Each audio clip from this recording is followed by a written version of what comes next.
Action. Hai, Assalamualaikum adik-adik kelas 3. Pada video kali ini kita akan belajar tema 3, subtema 2, pembelajaran 2. Benda memiliki ciri-ciri yang dapat diamati. Pada pembelajaran sebelumnya, kamu telah mengetahui wujud benda. Wujud benda dibedakan menjadi 3, yaitu padat, cair, dan gas.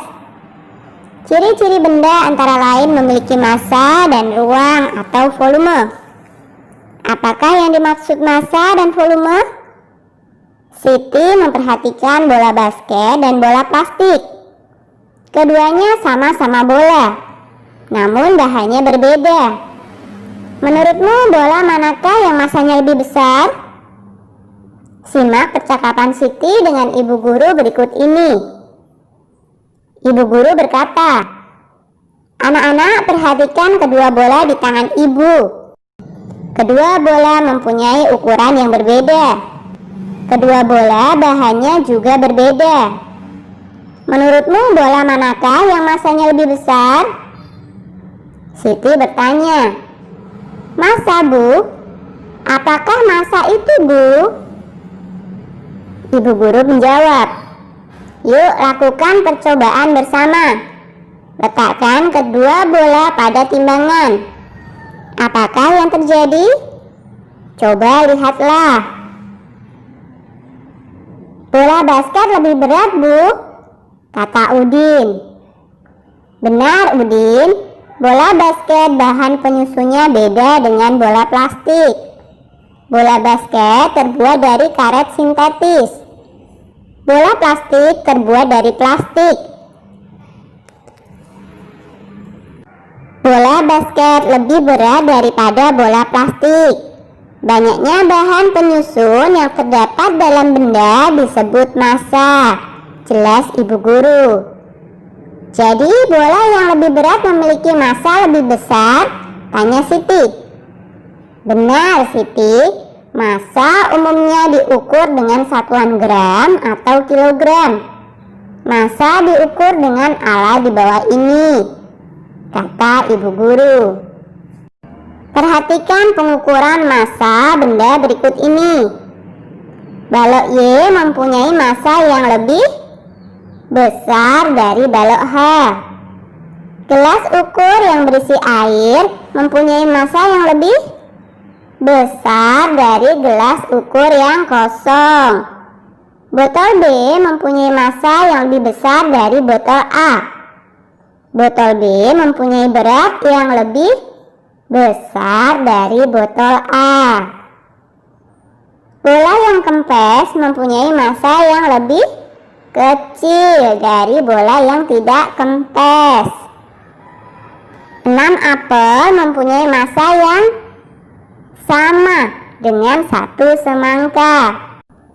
Oleh sebab itu, 3 apel mempunyai berat lebih kecil dengan 1 semangka.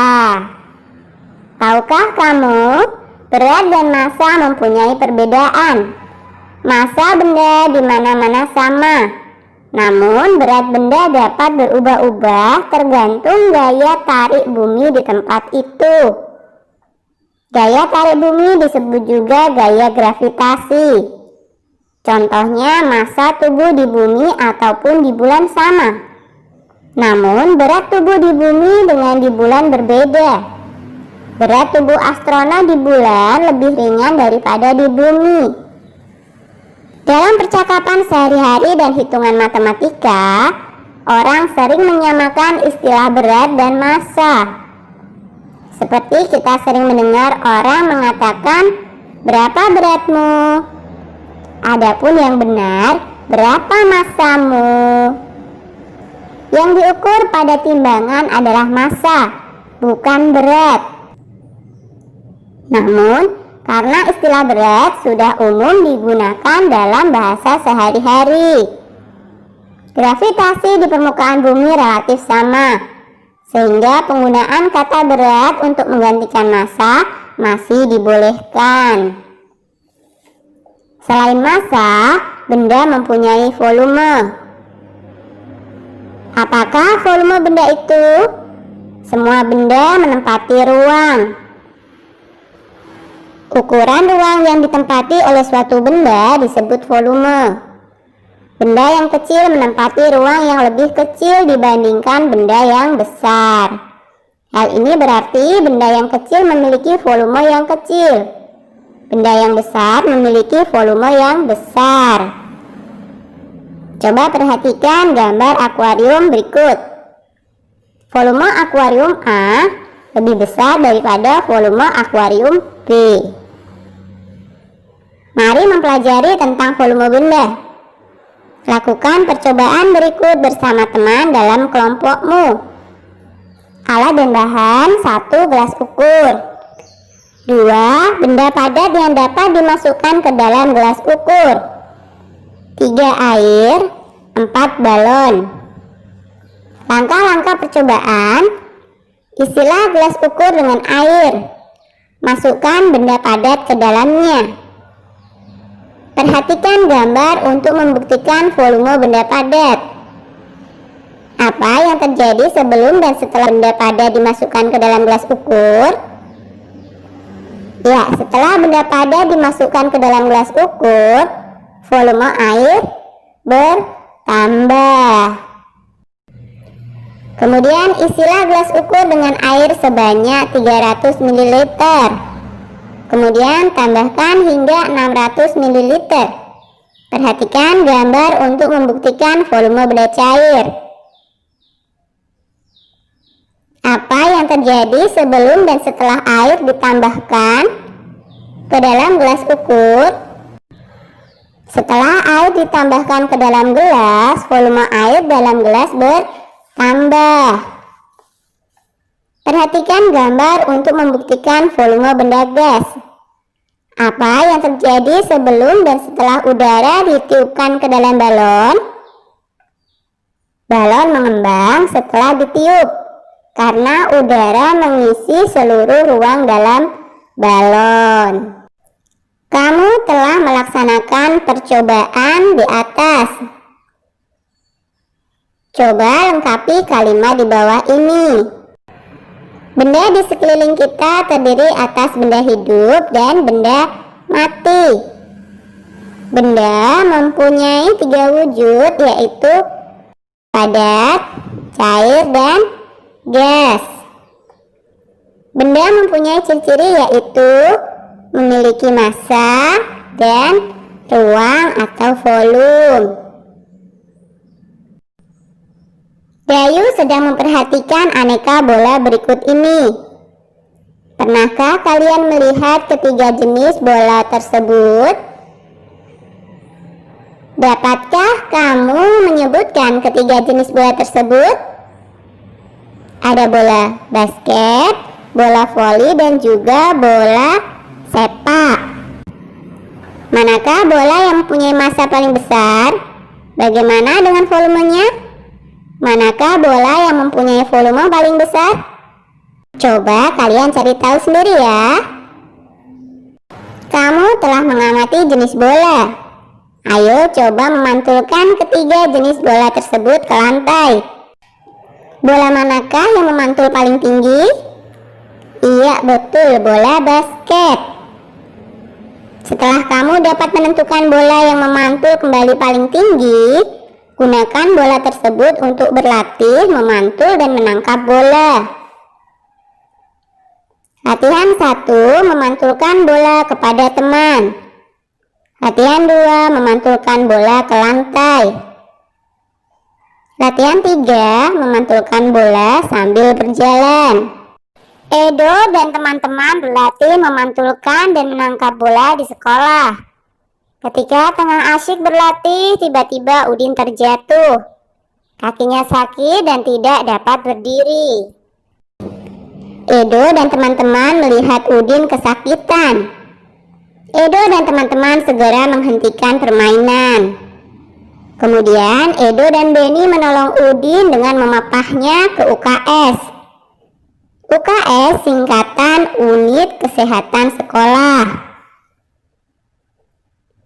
Setelah diperiksa, ibu guru menduga kaki Udin terpilit. Oleh karena itu, kakinya perlu diperiksa dokter. Perbuatan Edo dan Beni menolong Udin sangat terpuji. Apakah kamu mempunyai pengalaman menolong teman atau orang lain?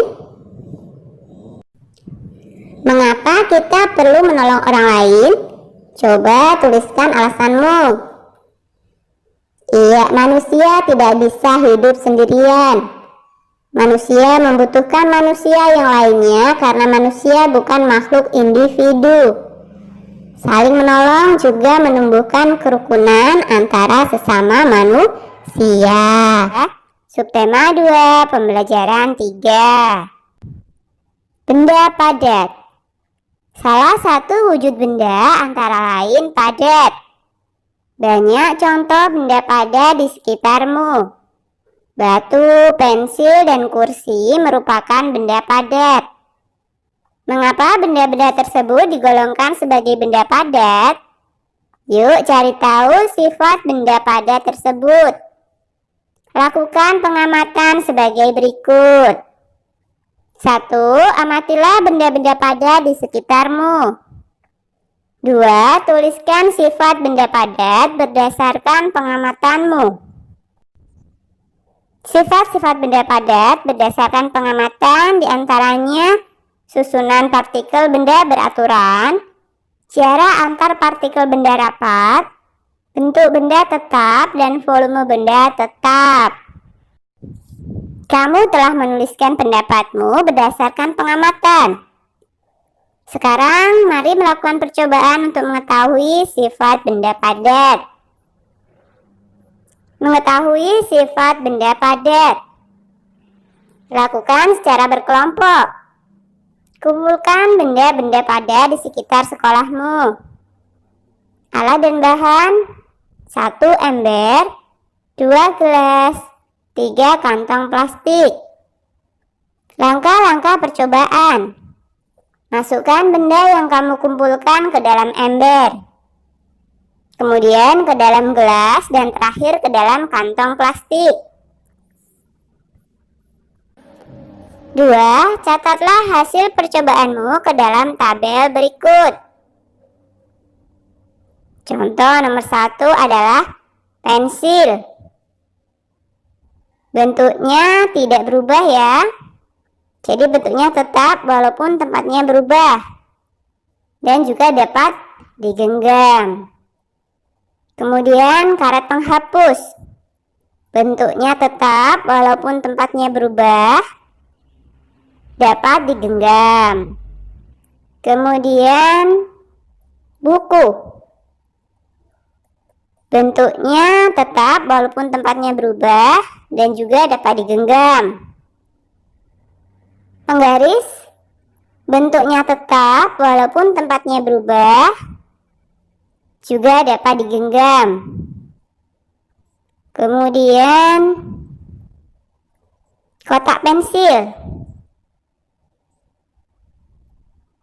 Bentuknya tetap walaupun tempatnya berubah dan juga dapat digenggam. Nah, kamu telah melakukan percobaan. Hasil percobaanmu telah diperoleh. Dapatkah kamu menyimpulkan sifat benda padat? Benda padat mempunyai sifat. Bentuk benda padat tetap atau tidak dipengaruhi wadahnya. Benda padat dapat digenggam karena bentuknya padat. Sebutkan benda yang digunakan untuk mengukur jarak dari rumahmu ke sekolah. Berapakah jarak yang ditempuh dari rumahmu ke sekolah? Kamu dapat bertanya kepada orang tuamu. Rumah Dayu berjarak 6 km dari sekolah. Jarak dari sekolah ke pasar 7 km. Berapa jarak yang ditempuh Dayu dari rumah ke pasar? Coba perhatikan gambar berikut. Jarak yang ditempuh Dayu dari rumah ke pasar adalah 6 km ditambah 7 km sama dengan 13 km. Yuk mencoba menyelesaikan soal-soal berikut. 1. Udin dan Beni akan berlomba lari. Jarak yang akan ditempuh 350 meter. Lomba pun segera dimulai. Saat Udin telah sampai ke garis akhir, Beni baru menempuh 200 meter. Berapa meter sisa jarak yang harus ditempuh Beni sampai ke garis akhir? 350 meter dikurangi 200 meter sama dengan 150 meter. Kemudian yang nomor 2. Jarak rumah Edo ke sekolah 2500 meter. Jarak rumah Siti ke sekolah 4740 meter. Berapa meter perbedaan jarak rumah Siti dan Edo dari sekolah? Iya, 4740 meter dikurangi dengan 2500 meter sama dengan 2240 meter. Kita lanjut soal yang ketiga ya. Udin pergi ke sekolah dengan bersepeda. Jarak yang ditempuh Udin dari rumah ke sekolah 3 km. Setelah menempuh jarak 2 km dari rumahnya, ban sepeda Udin bocor. Akhirnya Udin menuntun sepedanya sampai ke sekolah. Berapa kilometer jarak yang ditempuh Udin menuntun sepeda sampai ke sekolah? 3 km dikurangi 2 km sama dengan 1 km. Kalau dijadikan meter, masih ingat kalian? Iya, sama dengan 1000 meter. Oke, nomor 4. Lani dan keluarganya pergi ke Bandung naik bus. Jarak Jakarta ke Bandung 130 km. Bus telah menempuh jarak dari Jakarta ke Bandung sejauh 50.000 meter. Berapa kilometer sisa jarak yang harus ditempuh bus tersebut? 50.000 meter. Kita jadikan kilometer dulu ya. 50.000 meter sama dengan 50 kilometer. Jadi 130 km dikurangi 50 km sama dengan 80 km. Soal yang terakhir, bantulah Siti menentukan jarak dari rumah ke sekolah. Coba perhatikan gambar berikut. Jarak rumah Siti ke sekolah 3 kali jarak dari rumah ke pasar. Jarak dari pasar ke rumah 100 meter. Berapa jarak yang harus ditempuh Siti dari rumah ke sekolah? 3 kali 100 meter sama dengan 300 meter. Apakah suara musik termasuk benda? Tentu saja tidak. Mengapa? Karena suara musik tidak mempunyai massa ataupun menempati ruang. Mari kita menyanyikan lagu barisan musik ciptaan A.T. Mahmud. Gerakkanlah kakimu dengan 2 jenis gerakan. Gerakan yang lemah lembut dan gerakan yang kuat. Lakukan dengan iringan lagu di atas. Lakukan gerakan kaki yang telah diajarkan sebelumnya. Oke, mari kita menyanyikan lagu barisan musik ya.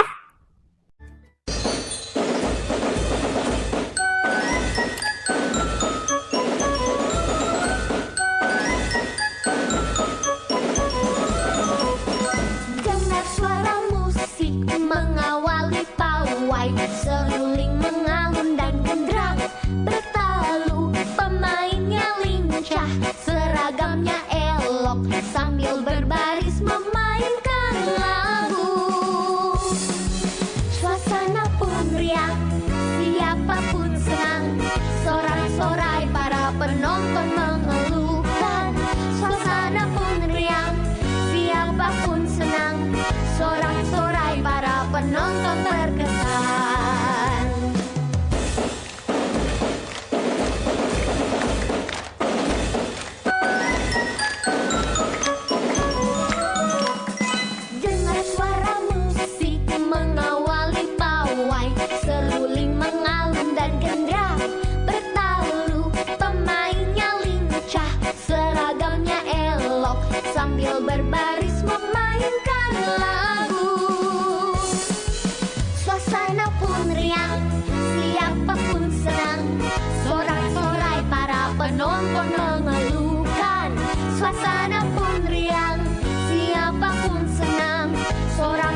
penonton terkesan.